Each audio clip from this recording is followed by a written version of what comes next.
다이너마이트 김이라 불렸던 한화그룹 창업주 김종희 회장. 그 뒤를 이은 29 국내 최연소 재벌 총수 다이너마이트 김 주니어 김승현 회장.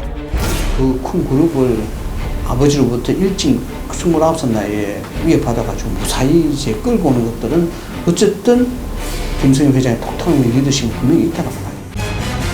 국내 면세점 전쟁.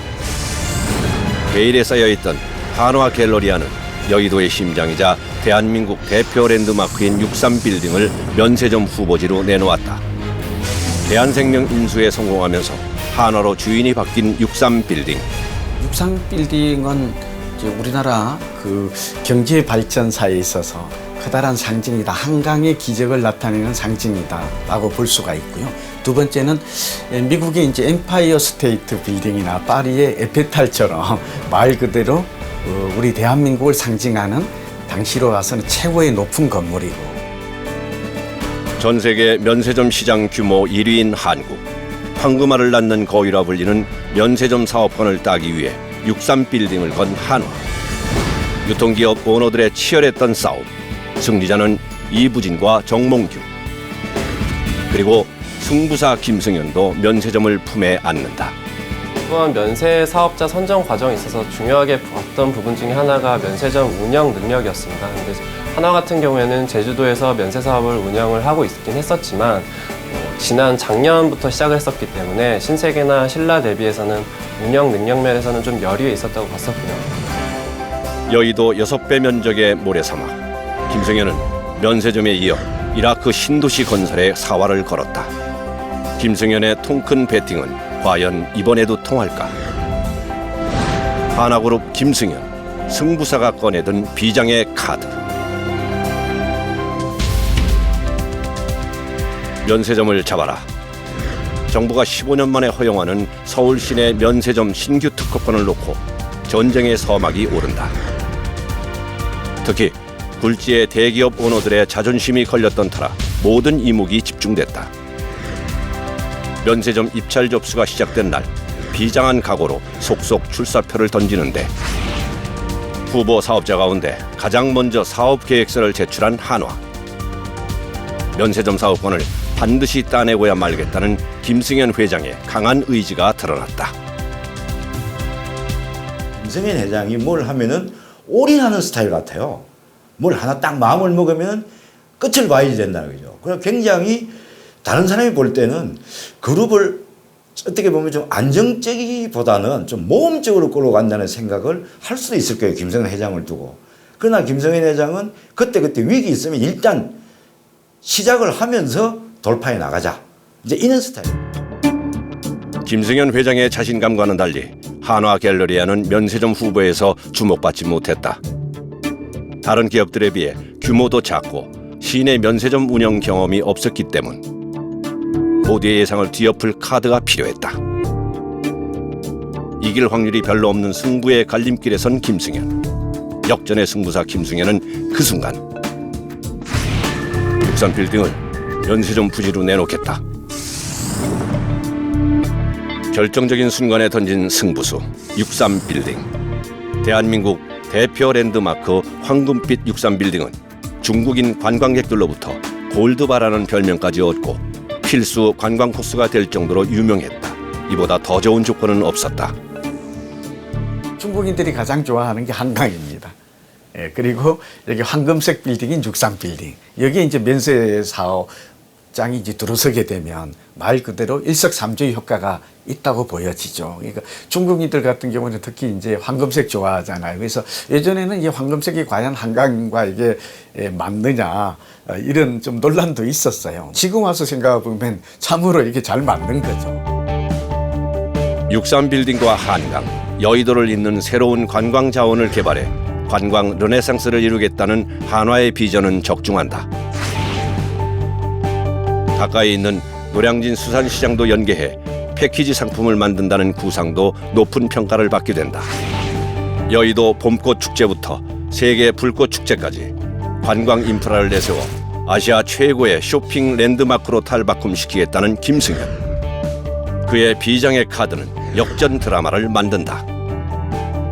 여의도로 발길을 돌려야 되는 분명한 이유가 온 것이죠. 그러니까 이제 김포공항에 내려서 여의도와 또 노량진 수산시장도 이제 중국인들이 많이 찾는 그러한 그 현대화된 관광시설로 지금 만들겠다는 계획이 좀 돼 있고, 그러니까 면세사업장, 육상빌딩, 그 다음에 선착장, 여기서 이제 여러 가지 수영이나 말이나 스포츠 같은 걸 또 한강변에서 좀 즐길 수 있고.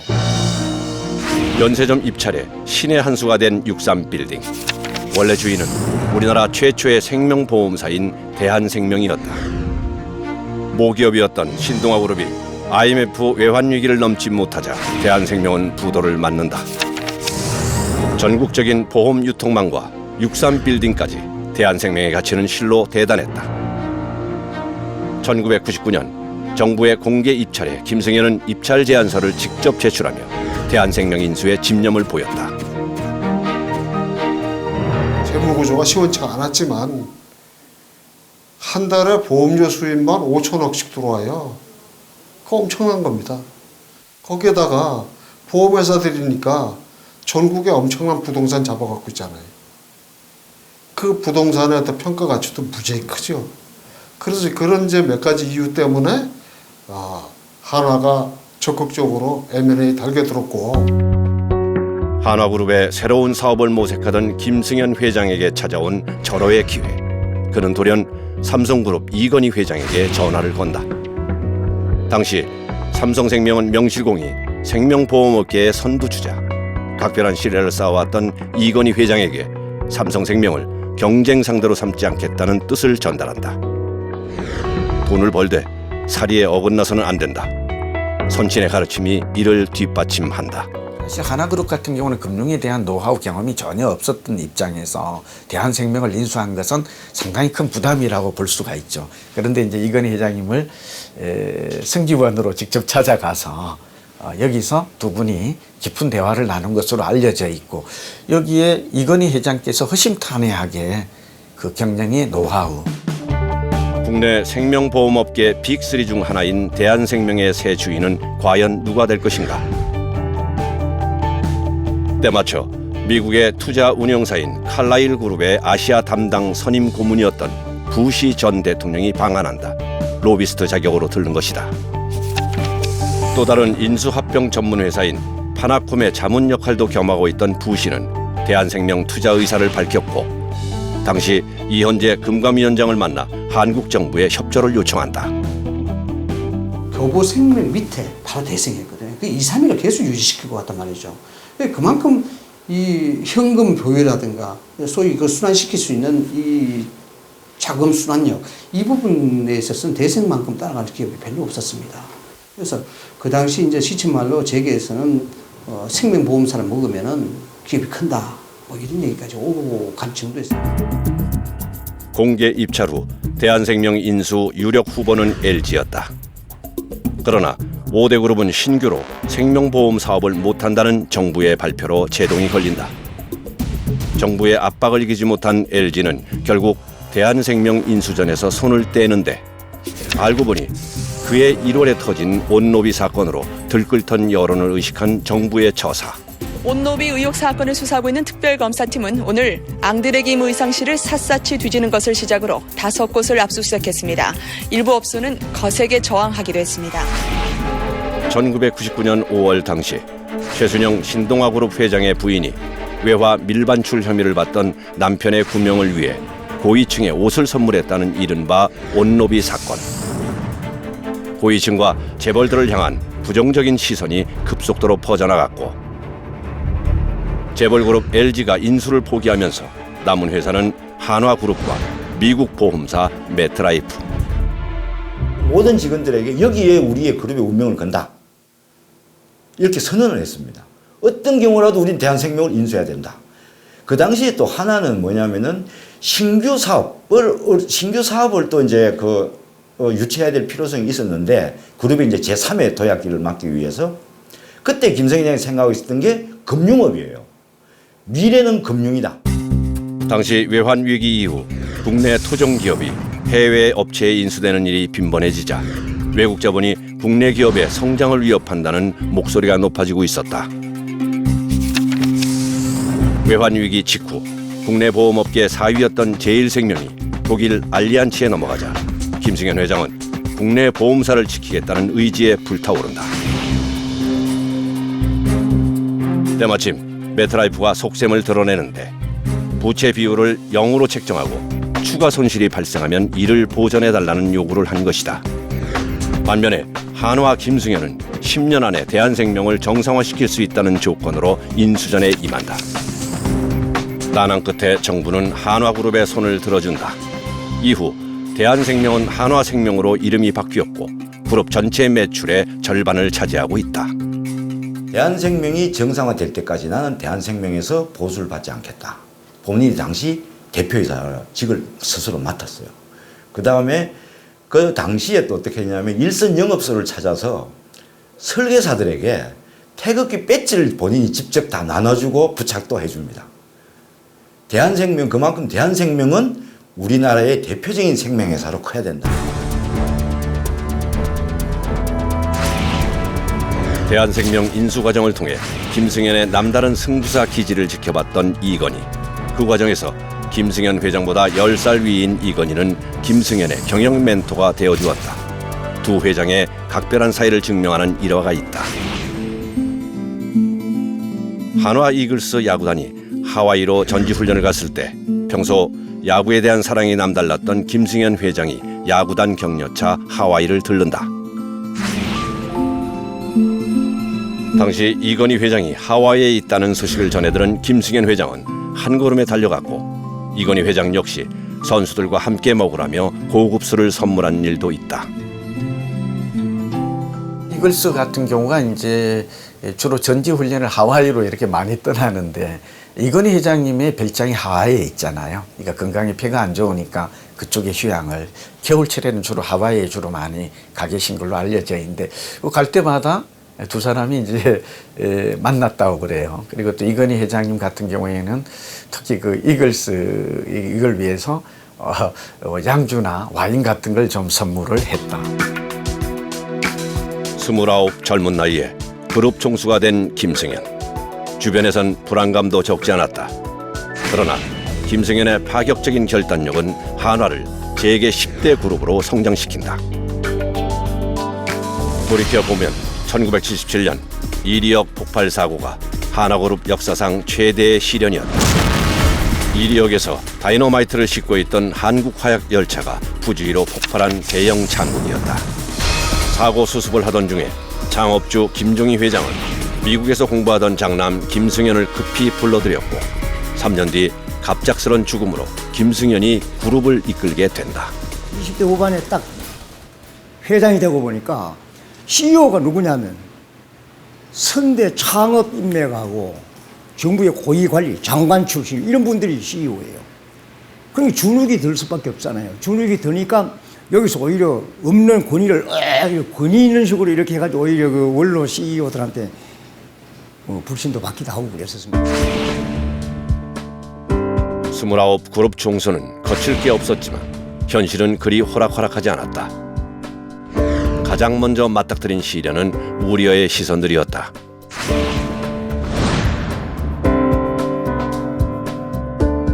국내 최연소 20대 재벌 총수 탄생. 차돌 같은 인상의 젊은이 등의 수식어가 따라다니면서 세상 물정 모르는 청년이 선친의 사업을 제대로 관리할 수 있겠느냐는 잡음이 끊이지 않았다.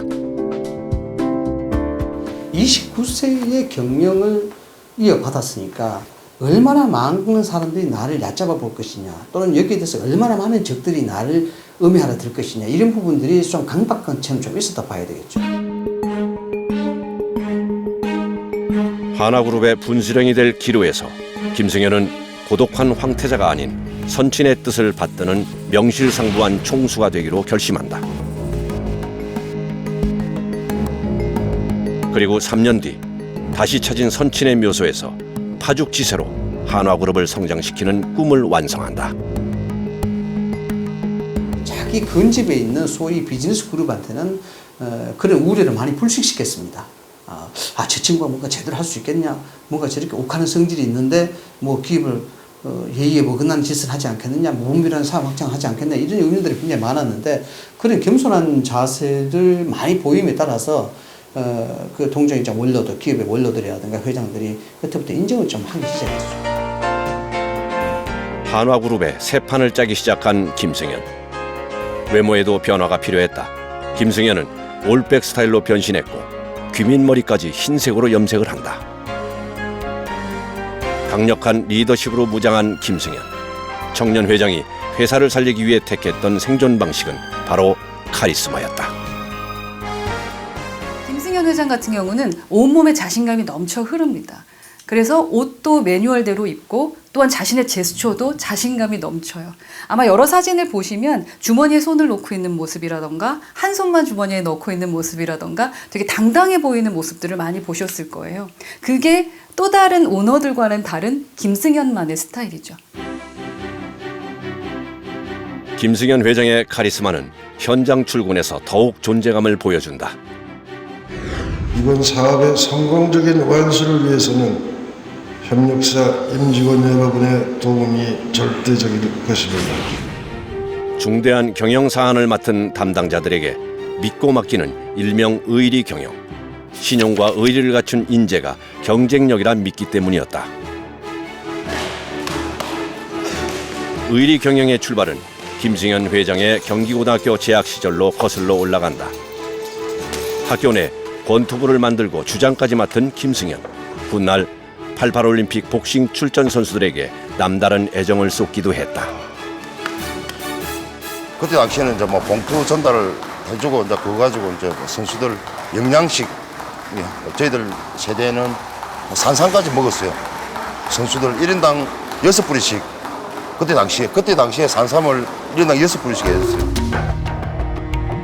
한화의 모태는 화약 기업. 남성적 분위기에 업종 성격이 강해 그룹의 이미지 전환이 필요한 시점이었다. 1980년대 한국에 콘도라는 개념을 처음 들여온 레저 산업의 선구자 명성그룹. 당시 설악산 자락에 동양에서 제일 큰 1800실짜리 명성 콘도가 들어선다. 하지만 사업 확장 과정에서 대출 비리가 포착됐고 그룹 회장의 탈세까지 겹쳐 명성그룹은 하루아침에 도산, 강제 매각이라는 수순을 밟는다. 명성그룹 사업 배후에는 전두환 대통령의 장인 이규동 씨가 뒤를 봐주고 있다는 루머까지 떠돌면서 사회 전체가 부정부패로 오염됐다는 여론이 들끓는다.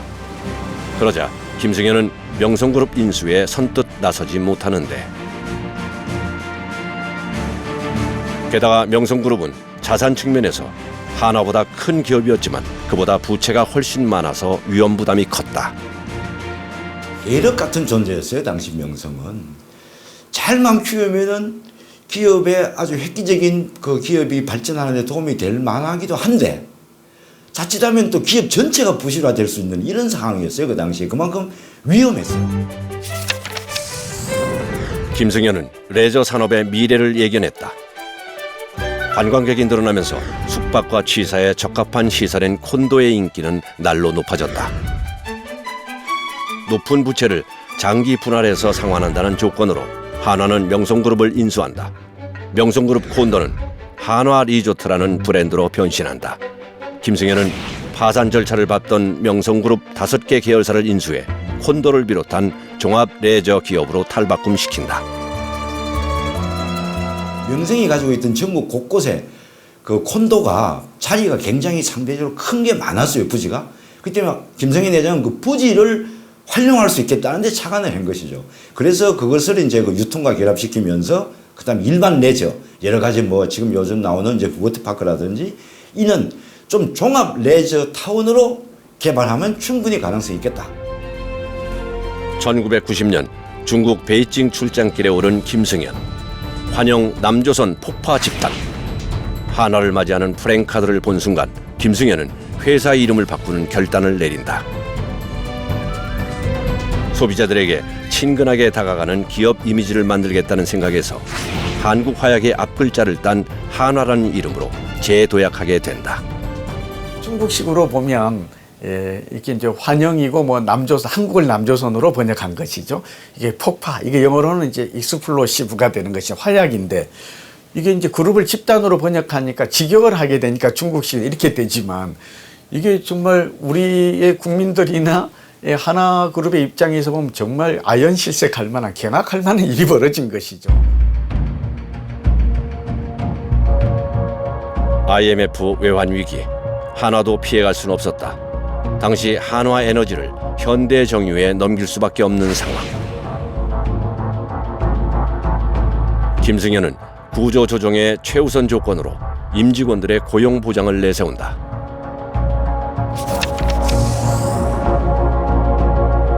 생사를 도려내는 아픔으로 임직원들의 고용 승계를 반드시 매각 조건으로 반영해달라고 설득한 김승현.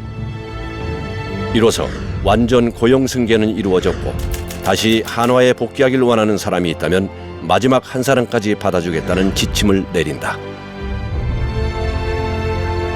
당시 김대중 대통령은 김승현 회장을 청와대로 불러서 가장 모범적인 구조조정 사례라며 칭찬을 아끼지 않았다.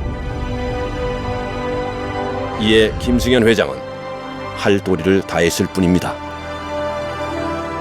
김승현 회장이 직접 구조조정을 당한 직원들에게 명절에 본인이 직접 글을 써서 연하장도 보내고 저는 당신을 잊지 않습니다. 기억하고 있습니다. 이거 아주 유명한 일이죠. 우리는 왜 김승현에게 집중하는가? 위기에 강한 승부사 기질 때문은 아닐까? 한화건설은 이라크 비스마야 지역에 2조 규모의 신도시 건설을 진행하고 있다. 또한 재계 1위인 삼성그룹마저 철수한 태양광 사업을 미래 성장 동력으로 삼은 김승현. 그 중심엔 첫째 아들 김동관이 있다. 한화의 태양광 사업을 세계 1위의 업체로 성장시키며 김승현 회장을 가장 많이 닮은 아들로 평가받는 김동관. 한화그룹의 새로운 미래는